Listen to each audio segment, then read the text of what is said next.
Hello.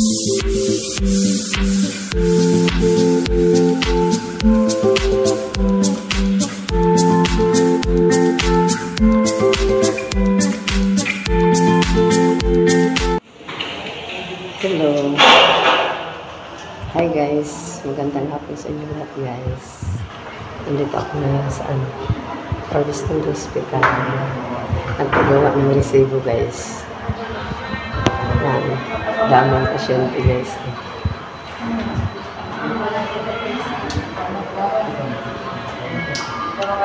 Pagawa ako ng resita para sa kapatid ko. Yan, daming tao guys.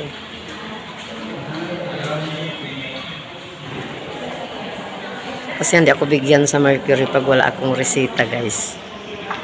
Kaya dito na lang ako pumunta para magpagawa.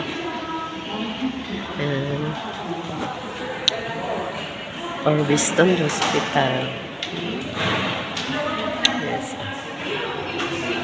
Ang ganda ng hospital. Private to guys. Private na hospital to guys. And guys.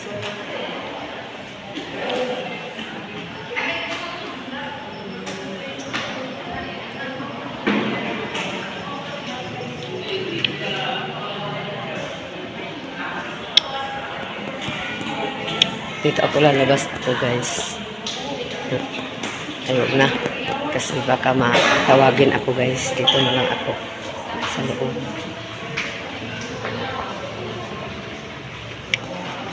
Logo normal dra.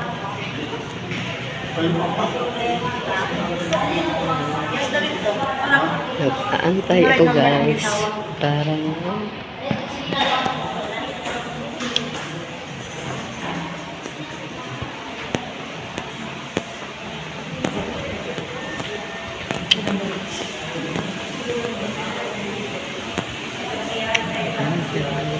dito ako na naman guys sa kabila.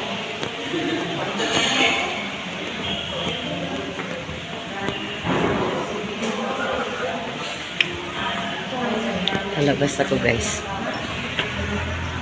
Yan, ito yung pinakaano nila guys. Labas.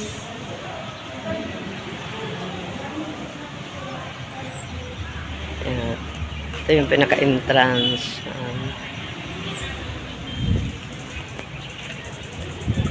Ang luwang ng ano nila guys. Labas.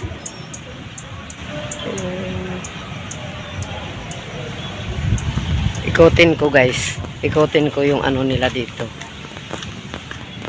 May bahay doon sa ano guys. Pinakataas guys. Tingnan nyo.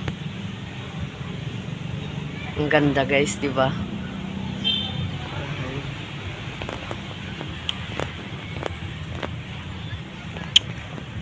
Yan guys. Ang laki ng hospital nila guys. Private to na hospital guys. Private.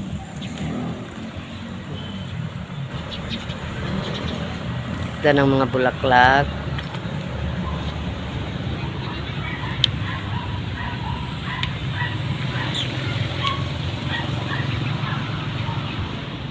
Gawa. Hindi kasi ako makapunta ng Davao guys. Doon kasi dapat yung ano. Kasi doon nagsi-check up yung kapatid ko sa Davao. Ngayon ang layo na kasi guys. Ang laki na ng gastusin pag doon pa sa Davao. Kaya dito na lang ako. Gumawa na lang ako ng paraan guys. Para magawaan ako ng ano. Resita guys.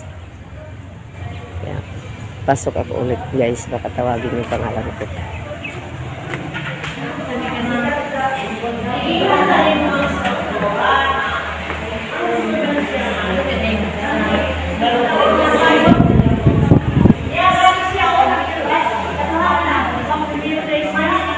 See you next vlog. Tuloy-tuloy lang muna guys. Guys, pauwi na ako guys. Punta na ako sa Mercury. Kasi binigyan na ako ng ano, resita guys. Pinabayad ako, grabe. Pinabayad ako guys. Pero okay lang basta makabili ako. Kaysa hindi talaga makabili na ako. Ano nang gagawin ko pa? Baka hindi na ako makatulog nito.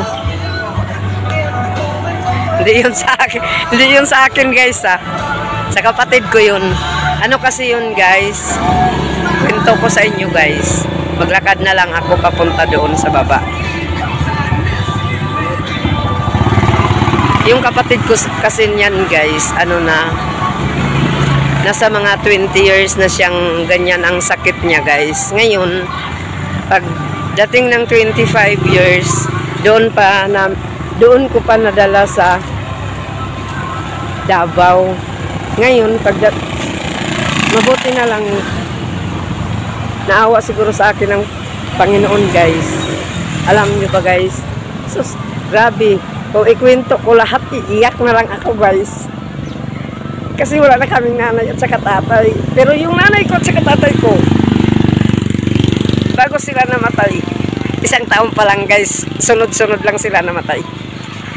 Ngayon, guys, mabuti na lang may doktor na dalhin daw sa Davao. Nilibre kami ng sasakyan na ambulance puntang Davao. Naiwan siya doon ng 41 days. Pagdating ng 41 days, tinawagan ako guys kasi ipapakuha na daw kasi nagaling na siya. Gumaling na siya guys, kaya yun, tuwang-tuwa naman ako. Kaya kinuha ko siya agad.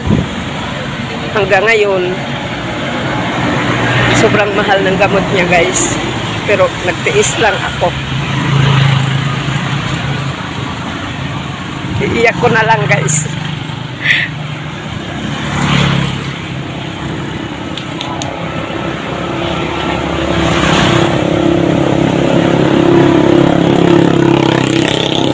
Kasi ang mahal talaga guys. Grabe.